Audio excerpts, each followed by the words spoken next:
During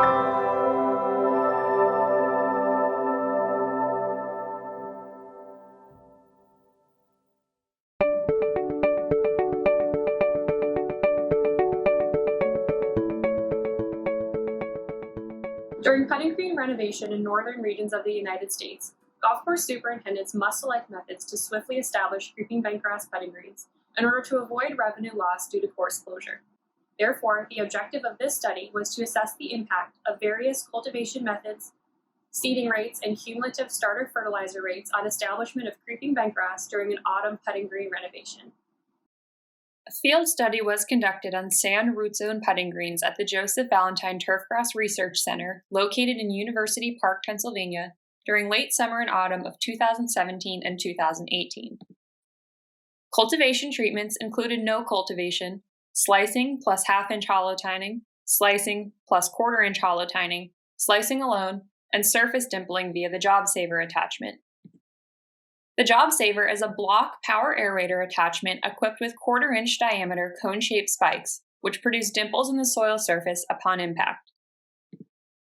Seeding rate treatments included 3/4 and 1 1/2 pounds of pure live seed per 1,000 feet squared, using a 50-50 blend of Penn A1 and Penn A4 creeping bentgrass.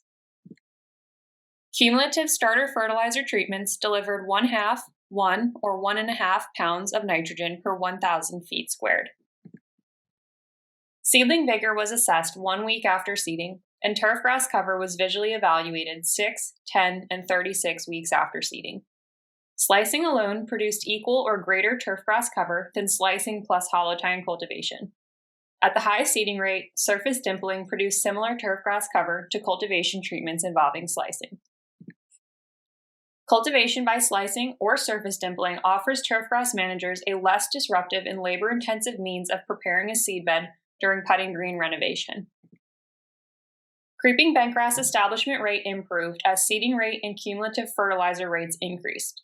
However, no differences were observed between cumulative fertilizer rates delivering 1 and 1 1/2 pounds of nitrogen per 1,000 feet squared, indicating turfgrass managers may be able to reduce the amount of fertilizer applied at seeding, saving time and money while practicing improved environmental stewardship. Results of this study indicate that slicing or surface dimpling at a seeding rate of 1 1/2 pounds of seed per 1,000 feet squared are effective cultivation tools and may provide a more cost-effective approach to hollow tine cultivation.